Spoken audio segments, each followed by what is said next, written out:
Good morning. Thank you for joining us today. My name is Alyssa Memley, and I'm the Regional Vice President for the American Heart Association in New England. This is such an important topic, one that impacts our communities in New England.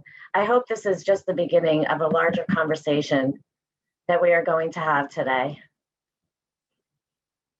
I'd like to start off by thanking our sponsor this morning, FM Global. We've made a bold statement, 2024 impact goal, that every person deserves the opportunity for a full, healthy life. As champions for health equity, by 2024, the American Heart Association will advance cardiovascular health for all, including in identifying, removing health barriers for care and access of quality. I would now like to take a moment to thank our generous sponsor, FM Global, for helping to fund this important conversation. Joining us today from FM Global, please help me in welcoming Senior Vice President, Chief Human Resource Officer at FM Global, Deanna Fiedler. Deanna brings with her over a decade of volunteer leadership experience for the American Heart Association, including spearheading multiple Go Red for Women initiatives. Before joining FM Global in 2018, Deanna Fiedler served for 3 years as Chief Human Resource Officer at global asset management firm T. Rowe Price in Baltimore, Maryland. Prior to this role, she worked at Aetna in Hartford, Connecticut for several years in several HR senior leadership roles, including Executive Vice President, Chief Human Resource Officer. Welcome, Deanna.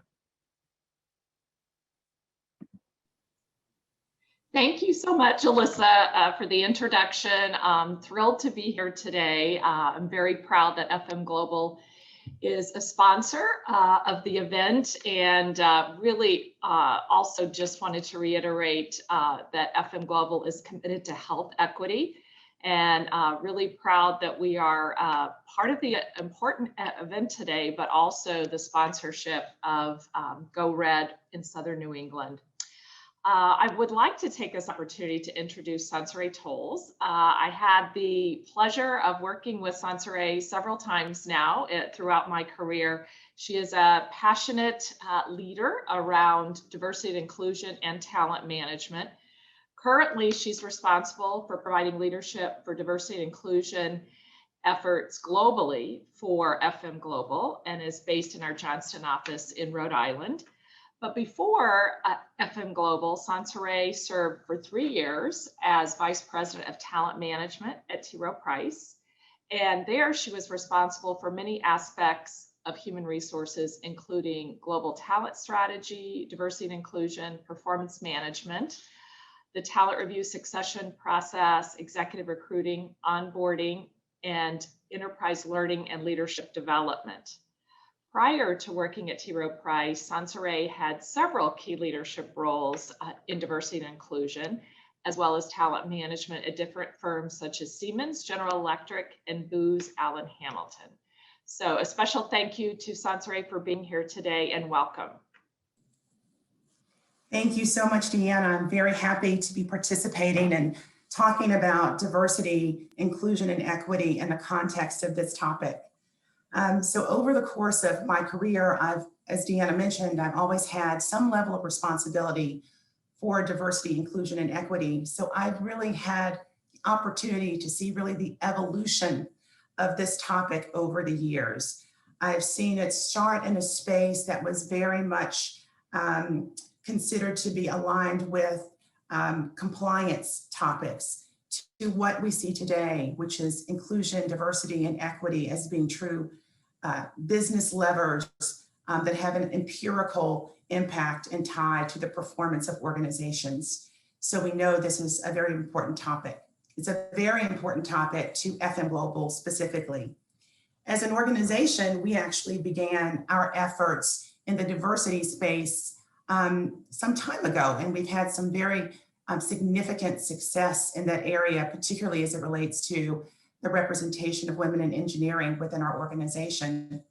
In the past few years, we have begun to really think through very deeply the topics also of inclusion and also of equity. In that space, in the inclusion space, we have really put a lot of focus on really understanding the perspectives of our employees, around their perceptions of belonging.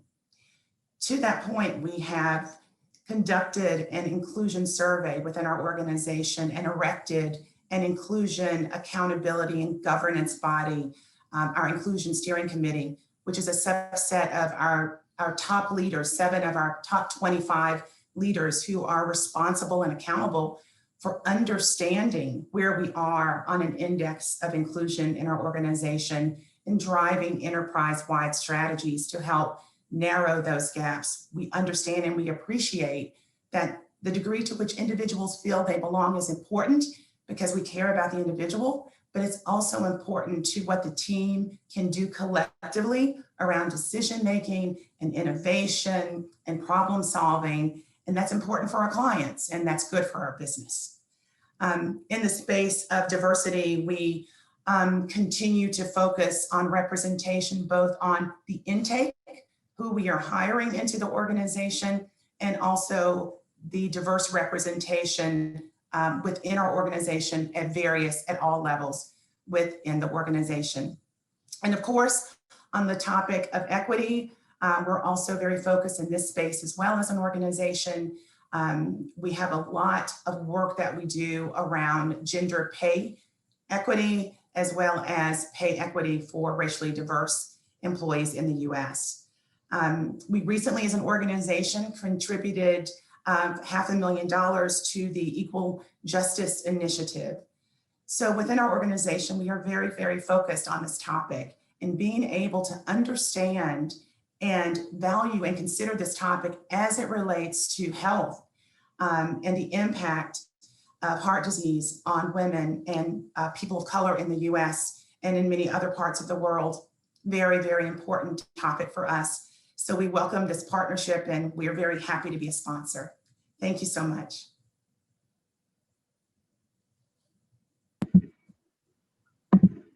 Deanna and Sansare, thank you so much for joining us today. And thank you again to our local sponsor, FM Global. Before welcoming our next speaker, I want to remind you all that throughout the hour, we invite you to submit questions to the chat box. We have set aside time at the end of the conversation to answer any questions. Today, we're going to have a very special guest, Dr. Keith Churchwell. Dr. Churchwell is the president of Yale New Haven Hospital. He's also a member of the American Heart Association's National Board of Directors, and he was the chair of the Health Equity Task Force. Dr. Churchwell also led and authored the American Heart Association's Presidential Advisory on Structural Racism. Please join me in welcoming Dr. Keith Churchwell. Good morning, Dr. Churchwell. Well, good morning, Alyssa. How are you? Well, how are you this morning? I'm fine. It's a pleasure to have you here this morning. Oh, thank you for the opportunity. It's early. Yes. You have a lot of guests this morning from New England. Interesting to hear about what you have to say to us. Well, just a couple of thoughts. I reflect upon what Sanare said, and I think she said it quite well. The evolution of thought around diversity, equity, inclusion, I think is incredibly important in regards not only in the commercial space, but actually in our professional space, but also in the spaces that touch all of our lives.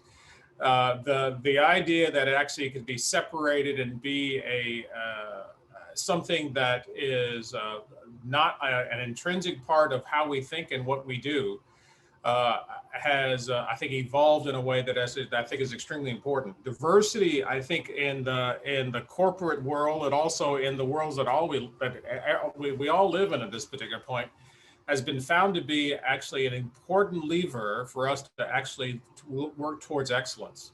So understanding the opportunity that diversity and equity and inclusion brings to us, I think is incredibly important. We spent time over the past year, which is actually a culmination of work by AHA really over the past 10 to 12 years of thinking about the evolution of diversity, equity, inclusion, and the impact of these particular issues and the impacts of actually social disparities and inequities and on our ability to actually improve the overall cardiovascular health and well-being of all that we touch.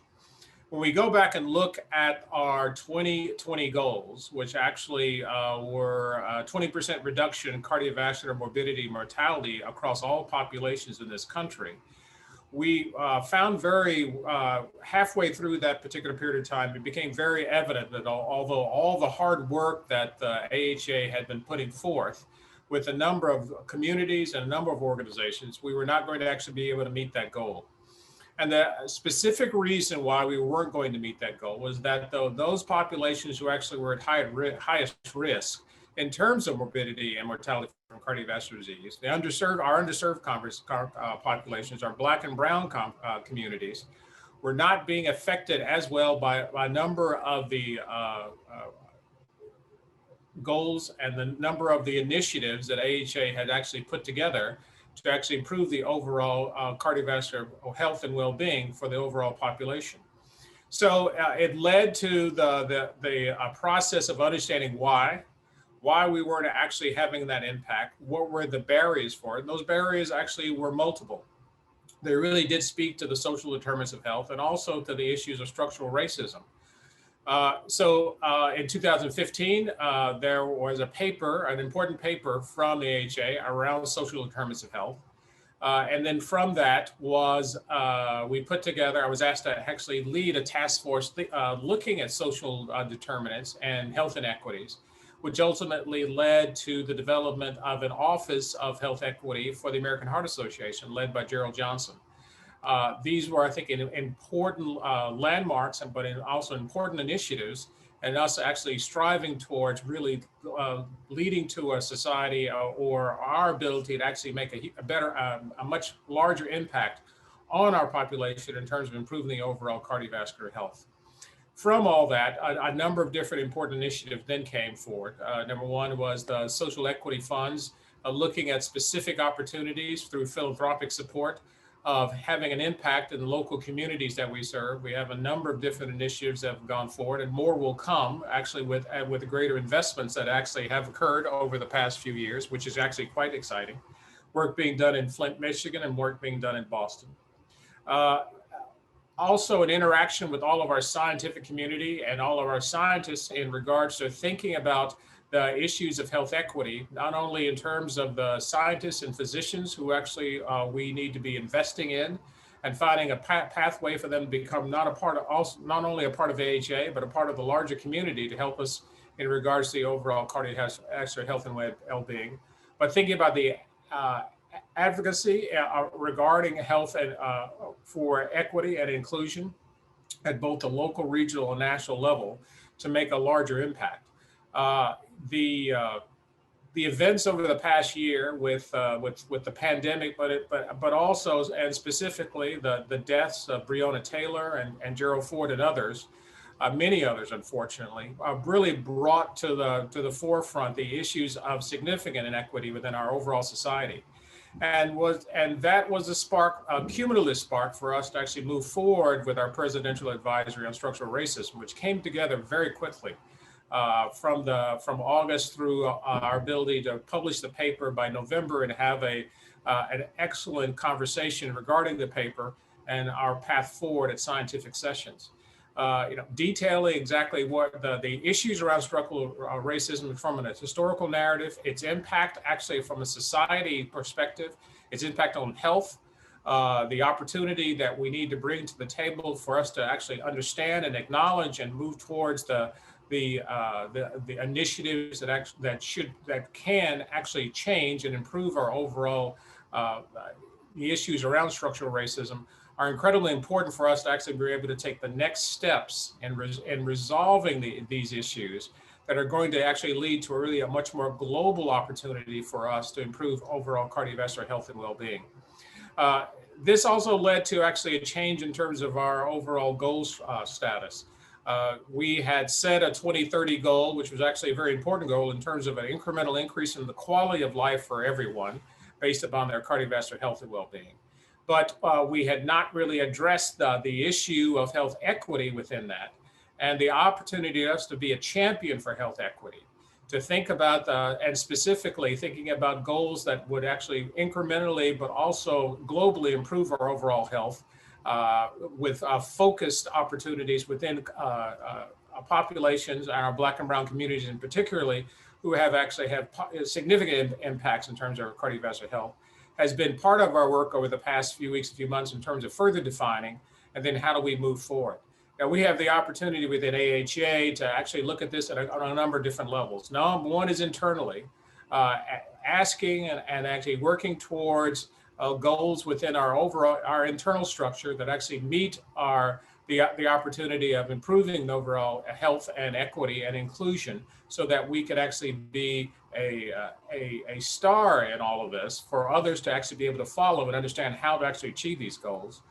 We actually have the opportunity actually with our partners in overall health, with the guidelines and other parts of the AHA community, to have as part of our full evaluation and assessment of their ability to provide cardiovascular health, adding health and issues of health and equity and also inclusion as part of their goal setting, to actually to ensure that actually as institutions, they are really truly meeting the goals that actually we are putting forth.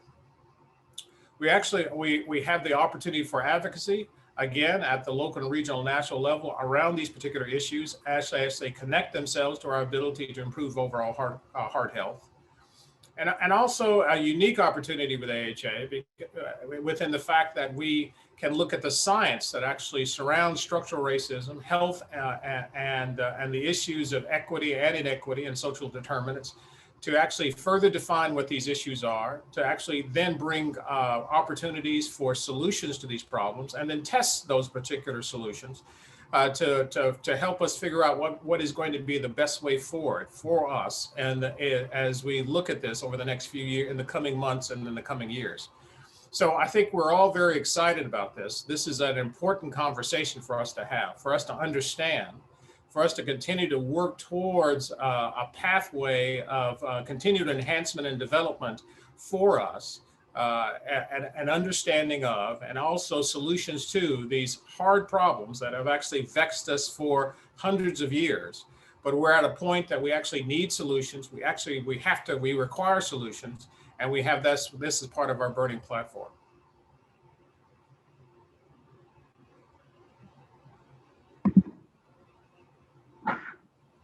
Thank you, Dr. Churchwell, for joining us this morning and sharing all the great work that you're working with the AHA National Office.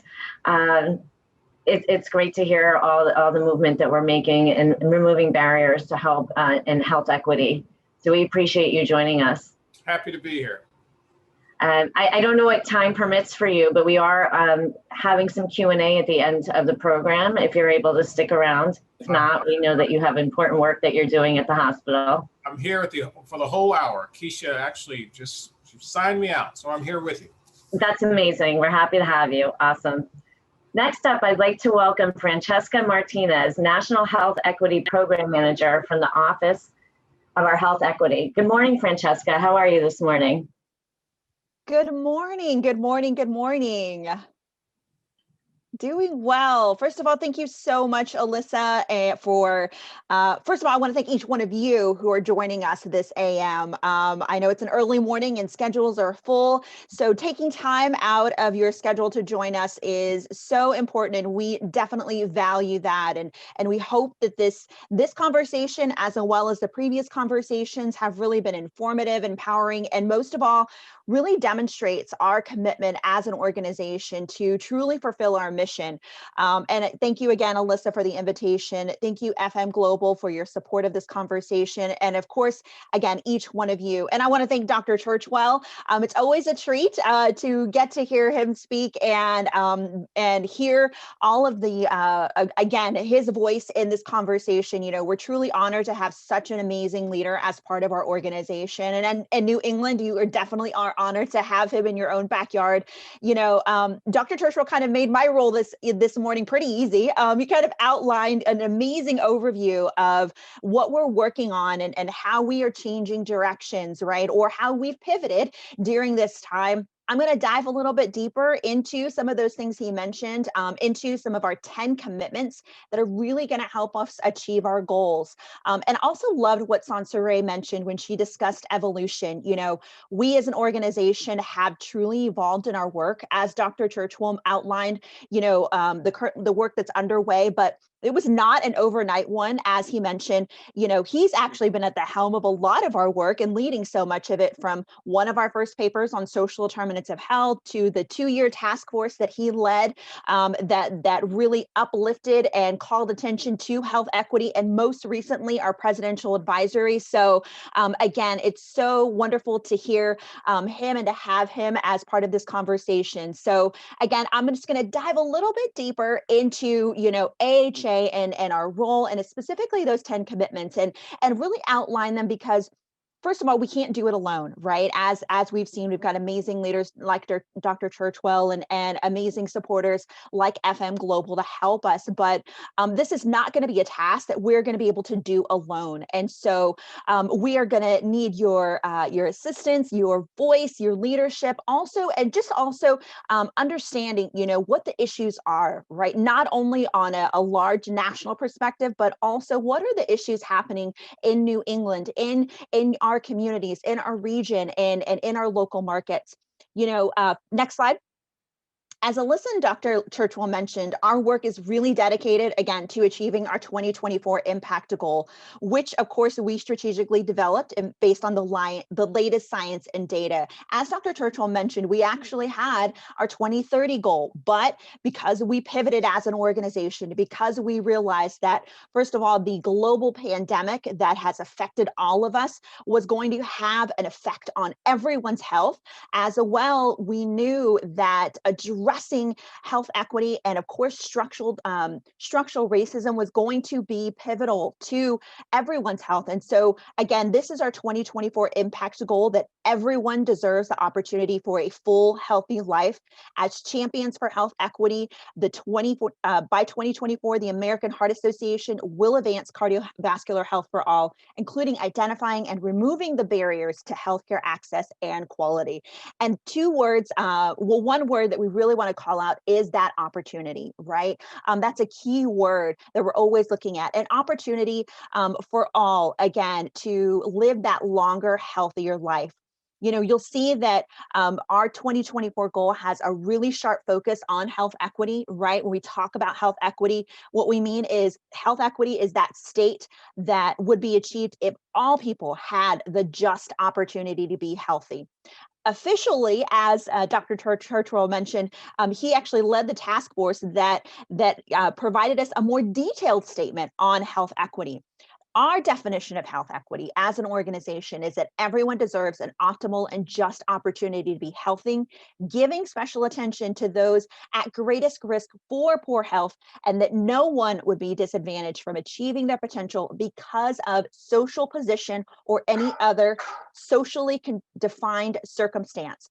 And so again, health equity is again a focus, it's pivotal. But then also when we look at the social position or socially defined circumstance, and as Dr. Churchwell mentioned, you know, really calling out those systems and structures, right, that are many times have been girded up, you know, within our society and our community, right, that are sometimes unbeknownst to us, right? So as an organization, really looking at, okay, we've got the disparities, we've got the numbers, right, that tell us about high blood pressure and food insecurity and housing access. We also know, we know that those disparities are influenced by the environments, right, the social determinants of health, where we work, live, pray, play, and are born, right? And we know that those circumstances are defined by various factors outside of many of the individual's control. But then what are the underlying issues, what we call those systems and structures, right, that are influencing those environments? And so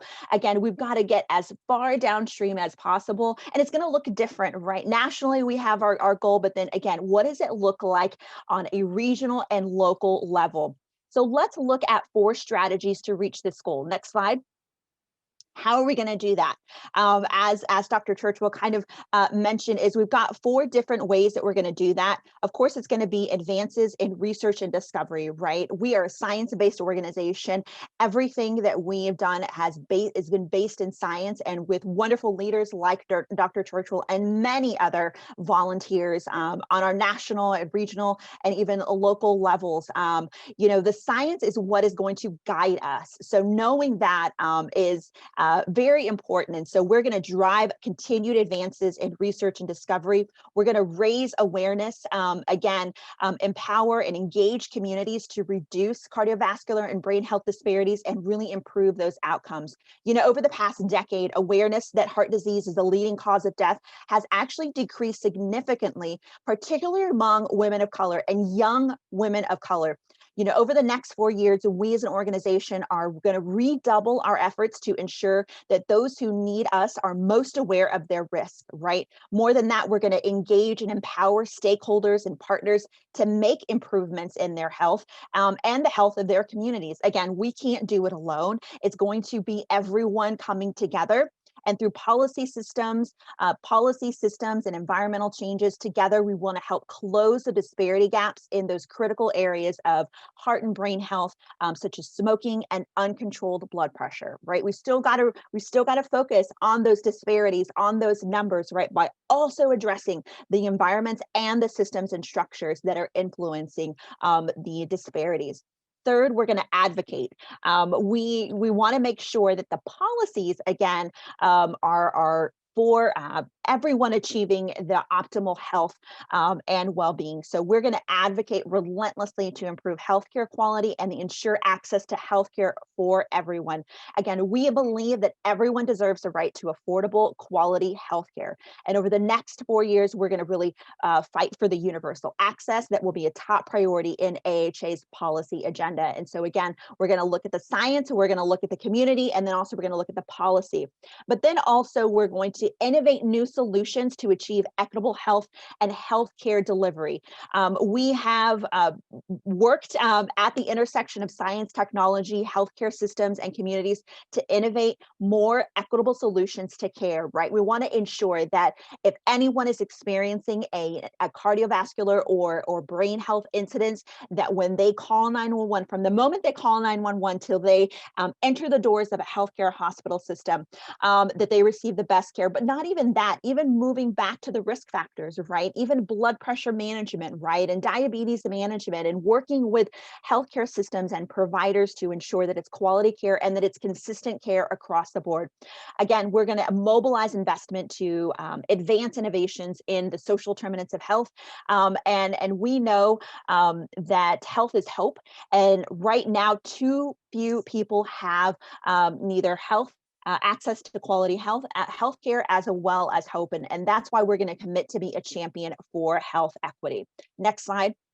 So the 2024 goal talks about removing barriers to health that are standing in the way of our ability to achieve health equity. And we're going to focus on those 3 major barrier areas, right? Structural racism is going to be a key focus, and it's a system. Thank you. It's a system in which public policies, institutional practices, cultural representation, and other norms work in various, often reinforcing ways to really perpetuate racial group inequity. We know that the social determinants of health, again, are those conditions in which people are born and live, and we are dedicated to improving the effects of social determinants of health so that they don't become adverse social determinants of health, right? We all are going to be affected. We all live in environments, but which one of those are adverse, right? And the determinants, again, those environments are shaped by the distribution of money, power, and resources, and are mostly responsible for avoidable differences in health status. And so the social determinants of health, again, include race, bias, income instability, education level, access to healthy foods, transportation options, clean, healthy environments, air quality, social support, employment opportunities, and job training and safety concerns. So those are all of the factors in our environment that, again, are affecting our health. And so we know that addressing social determinants of health will be imperative for us to achieve health equity. And then also rural communities. We know that rural communities have unique health challenges, often including higher individual risk factors for chronic disease, social influences that impact health, such as a lack of access to quality education, and even fewer economic opportunities. So, and the challenge of not having affordable healthcare services regionally and in the community. So we're going to be focused again on rural health. So we're going to address structural racism. So not only through the presidential advisory, but then again, looking at those systems and structures while also working parallel in those environments, right? And again, the environments are different for every community. That's why it's so important to know what are those issues affecting, right, our local communities and even a zip code area, right? In a 2 or 3 mile radius, there could be different issues, right, that are affecting a person's health and are having an adverse effect on someone's health. As well, we want to call special attention to our rural communities because we want to ensure we've seen, again, health declines in our rural communities and they face unique health challenges. So next slide. So then again, we're taking bold actions, right? We pivoted on our 2024 impact goal, what we hope to achieve. We're calling out, we uplifted health equity, right? And we're calling out structural racism, but that's not all we can do. We actually have to commit as an organization. What are we going to do, right? To remove barriers to health. And again, not just the talk, but the action. How are we going to hold ourselves accountable, right? And not only ourselves, but also our partners and volunteers. And how are we going to achieve this? How are we going to make it happen? You know, we're an organization that has relentlessly worked to save and improve lives for almost 100 years. In 2024, that'll be our 100-year anniversary. And it's, again, been an evolution for our organization. As Sansare mentioned, you know, evolution is important. Journey is important. We have to constantly be moving forward. And again, we've faced urgent health crises before, but maybe nothing so much as we've seen now. But for now, we know that we can call on the strength of our millions of volunteers, our supporters, our partners, and our collaborators. And we've got to urgently double down on this unique point in history so that we can truly achieve our mission and truly ensure that all live longer, healthier lives. So then what are those 10 commitments? What are those things that we say we are going to do in the next 4 years? Next slide. So again, research is going to be so important. We plan to invest over $230 million over the next 4 years, and to go beyond words by investing $100 million in new research programs and grants focused on science-based solutions to health inequities and structural racism. We're also going to expand our diversity research opportunities for underrepresented racial and ethnic groups in science and medicine through grant funding, STEM programs, and our HBCU and Empowered to Serve Scholars program. Number 2, we're going to invest in community-led solutions to address health inequity and structural racism. Specifically, we're going to raise and invest at least $100 million to address the barriers to health equity at the community level through our Social Impact Fund, our Bernard J. Tyson Social Impact Fund, and other community issues campaigns, including Voices for Healthy Kids. Number 3, we're going to improve access to and the quality of healthcare for our under-resourced populations and communities and those in rural communities as part of our 50-state focus on Medicaid expansion. We're also going to dedicate our advocacy and community resources to secure this coverage in all states lacking expanded areas. Number 4, we're going to leverage our advocacy, science, and news media against companies targeting individuals in disadvantaged communities with unhealthful products, including sugary beverages and tobacco products, which include e-cigarettes and vaping. And so we are going to ramp up those efforts because, again, we've got to change those environments. We've got to change the environments and that which affect our communities. Next slide. The number 5 thing we're going to do is we're going to launch hypertension. We're going to aggressively address hypertension. We have launched in partnership with the U.S. Department of Health and Human Service, HHS, a $121+ million nationwide hypertension initiative to address a main source of poor cardiovascular health in Black, Hispanic, and Indigenous communities. And it's going to be funded by the federal government. Under this partnership, we're going to team with HHS to support and select health research and HRSA, again, for those federally qualified health centers and communities. And so our aim is to really elevate the quality of care delivered in those centers, provide the evidence-based education to providers and clinicians, and engage patients with training to effectively control hypertension and high blood pressure. We have some great relationships with our FQHCs, and so this is going to expand that. But again, blood pressure, hypertension, which we know is one of those main risk factors for cardiovascular and stroke, we're going to address that head on as one of our commitments.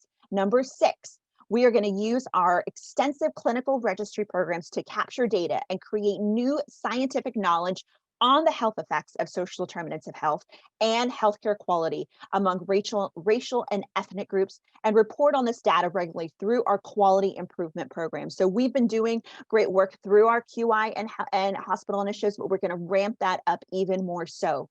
Number 7, we are going to collaborate with our CEO Roundtable to architect that roadmap, the framework and the tools for employers to identify and dismantle practices and policies in the workplace that contribute to structural racism and health inequities. And this, again, is all based on the AHA Presidential Advisory Call to Action on structural racism.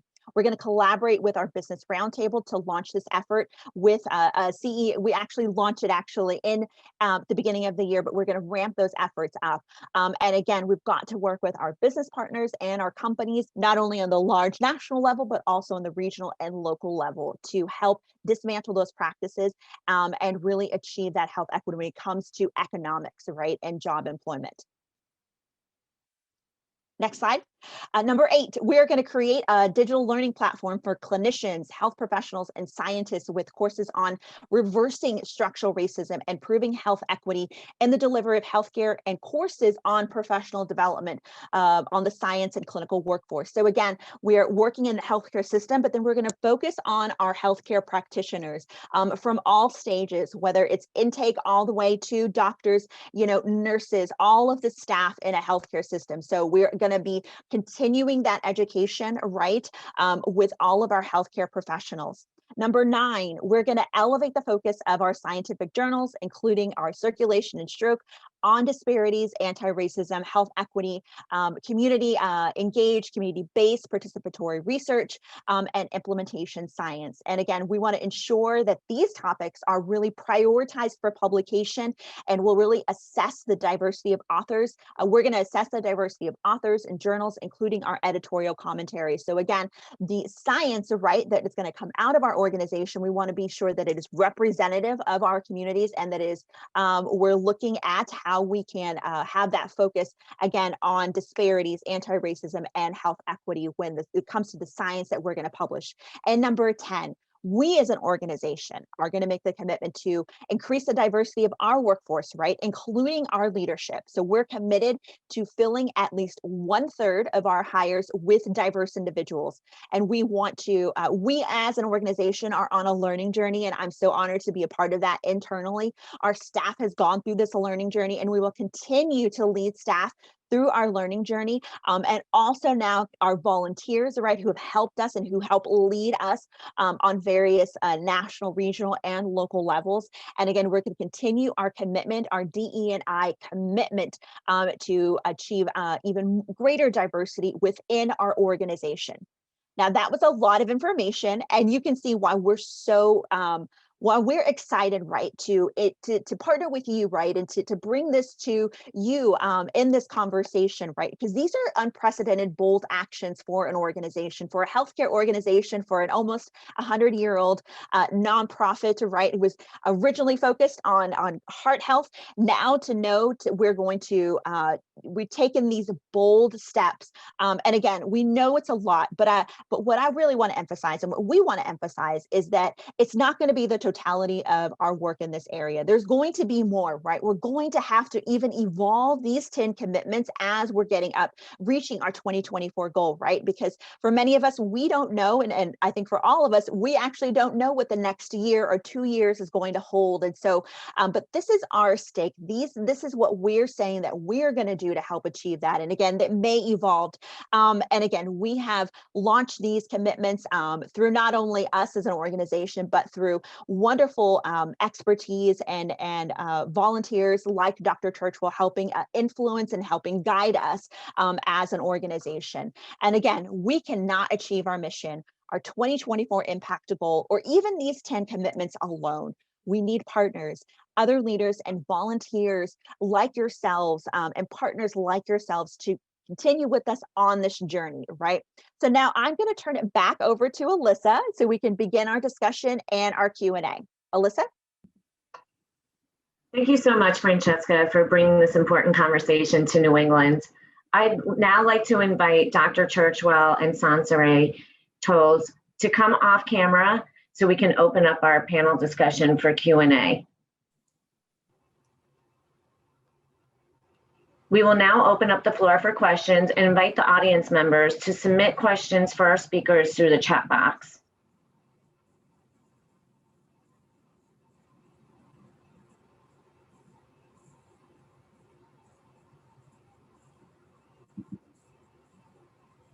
So please type your questions in the chat box. Make sure you're responding to all panelists there, and we'll take your questions and ask our esteemed guests here.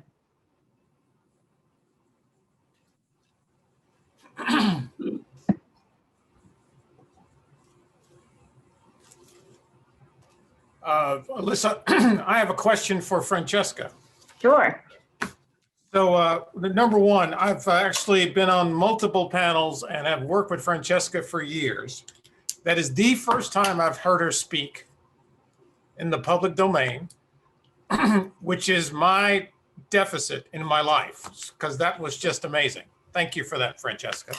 Thank you, Dr. Churchwell. And then could you talk a little bit about the work of the Diversity Leadership Committee in regards to the interaction with all of what we're detailing and how it actually interrelates and intersects within AHA? Definitely. Thank you so much.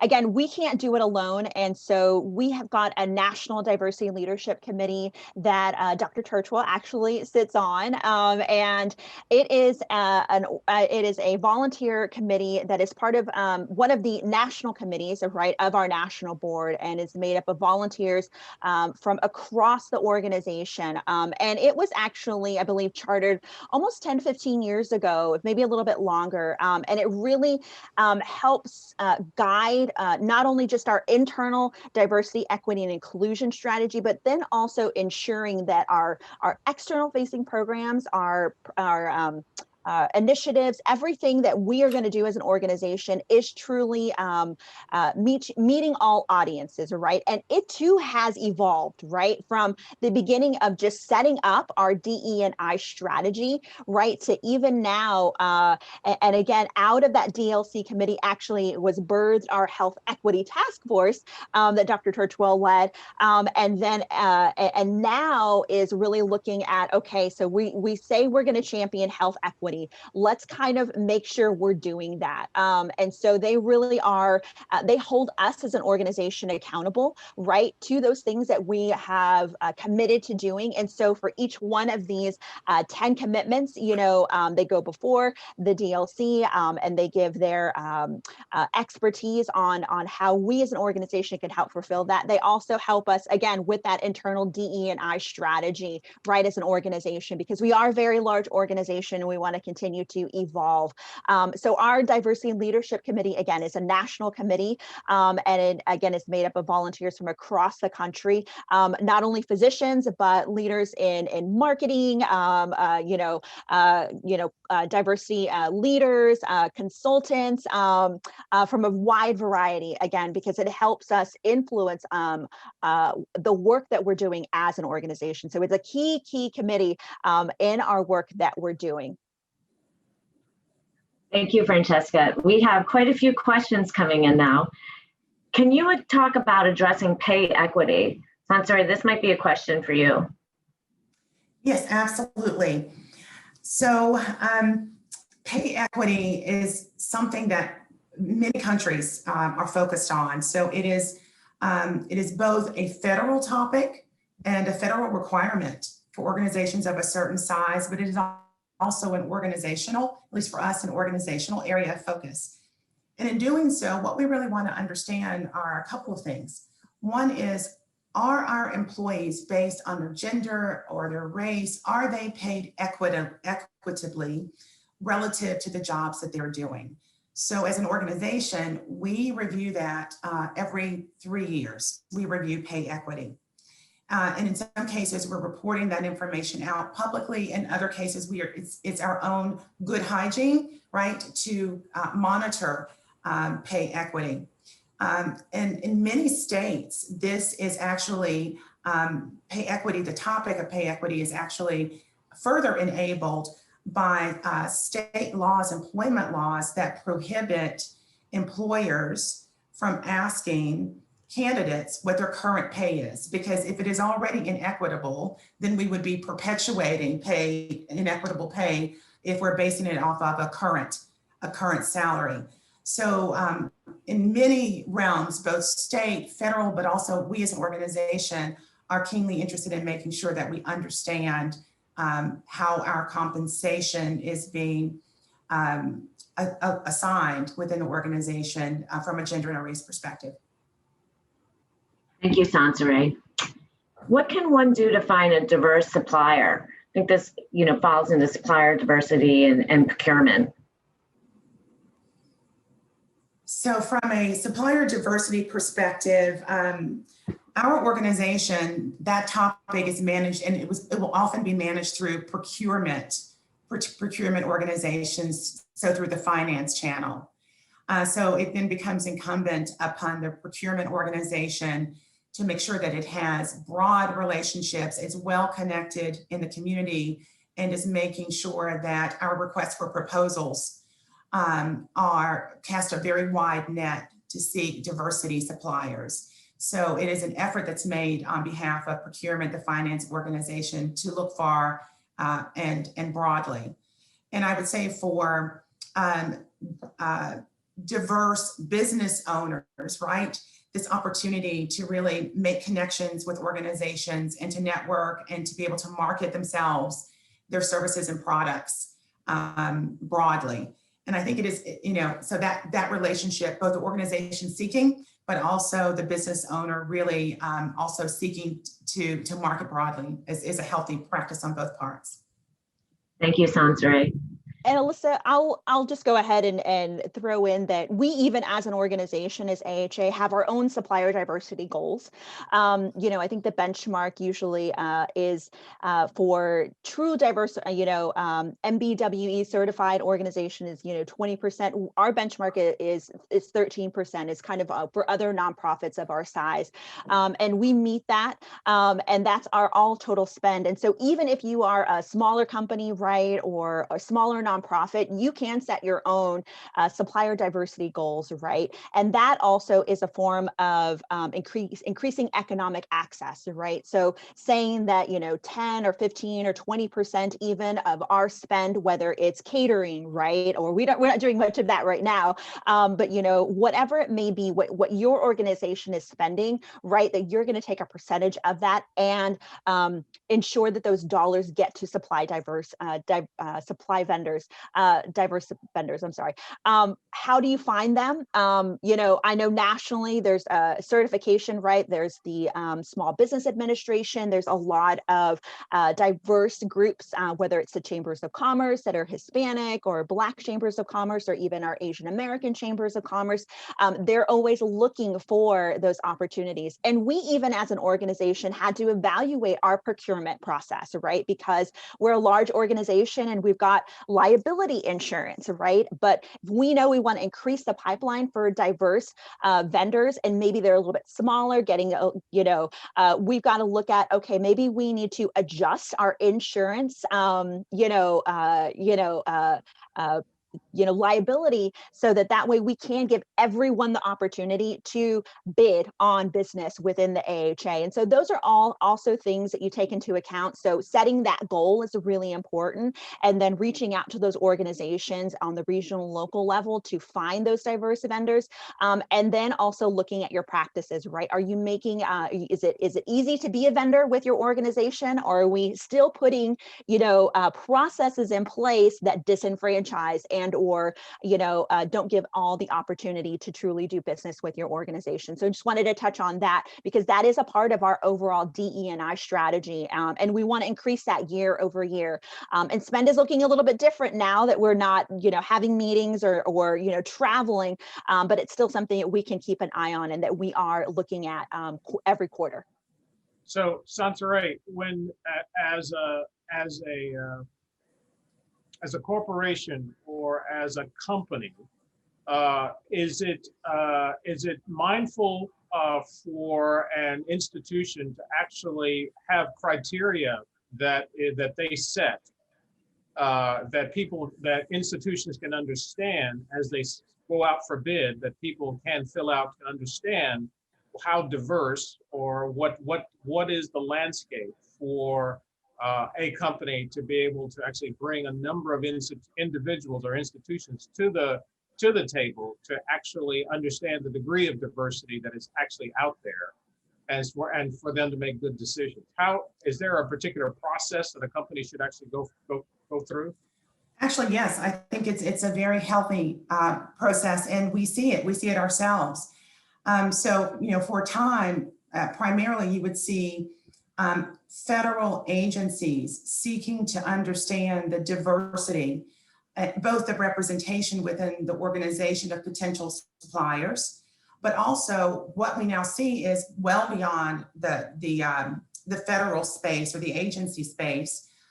We, quite frankly, increasing number of clients, not only seeking to understand the diversity of the organizations that seek to do business with them, but also the diversity of the teams, the account management teams that they will be working with. They want their account management teams to be reflective of the diversity that they have in their workplace. And I very frequently complete information for clients or potential clients describing our diversity, inclusion, and equity program, because they are making selection decisions based on the full breadth of the organization to include its focus on diversity. And I think it's a very healthy practice. Thank you, Sansaray and Dr. Churchwell and Francesca. Next question, are there types of drivers for research studies or task force that are focusing on to measure increasing access to social determinants and improving health outcomes? What do you suggest for nonprofit organizations to track in their outreach to communities besides trying to outreach to diverse communities?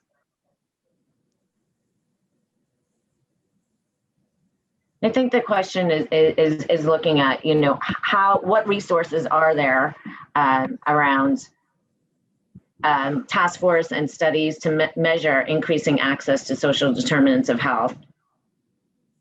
And how do they make outreach to communities besides just going into the diverse communities to drive change? What resources are to smaller nonprofits in this area?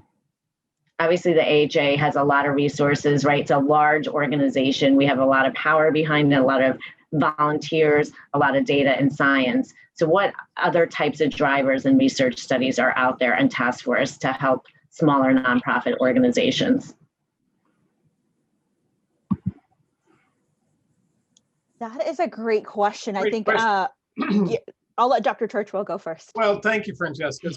You just said a word. So a couple of thoughts. Number one, it turns out there are multiple small organizations at both the community level and actually at the state level that are in this space, that are actually working towards, both from a not-for-profit and for-profit perspective, of tying the needs for the community from a social determinant standpoint and actually working towards access for both the individual and community for overall improvement.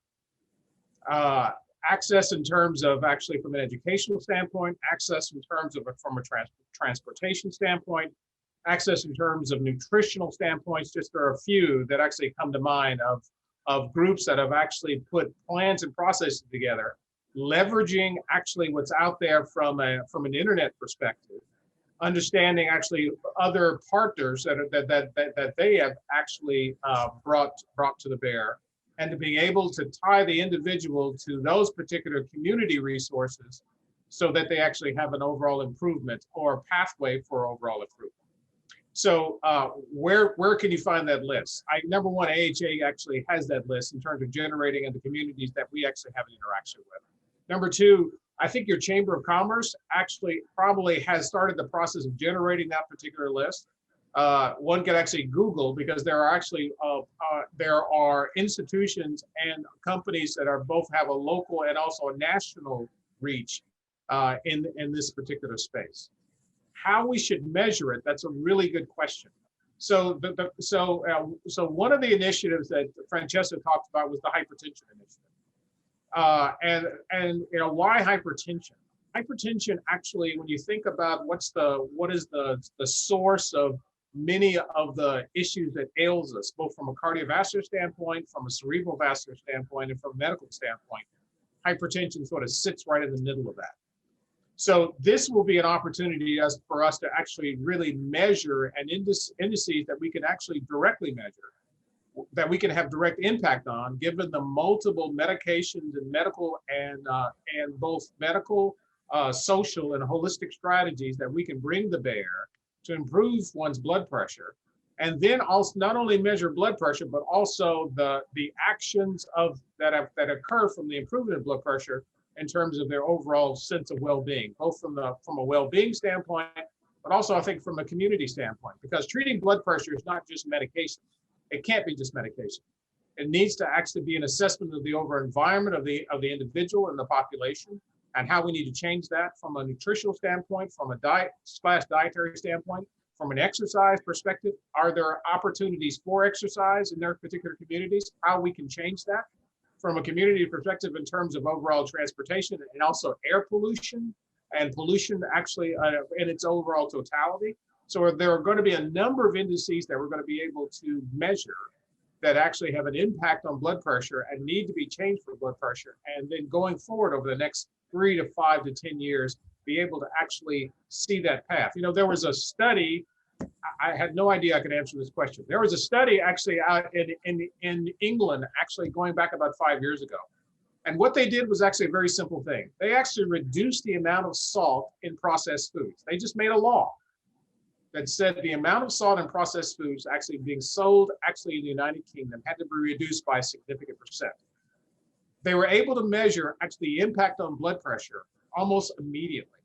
That impact actually happened well over a year's time in terms of the overall reduction in the population of people actually going to their doctors, sending it to the UK initiative, UK Health Service, and seeing that the impact was actually quite profound.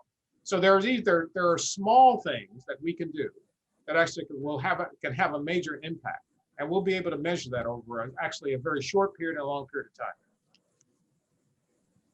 Thank you, Dr. Churchwell. I'm going to take one more question out of respect for everybody's time, and then we can wrap it up. Do you see the lack of affordable life insurance and its potential benefits to the community as an untapped opportunity to AHA's goals?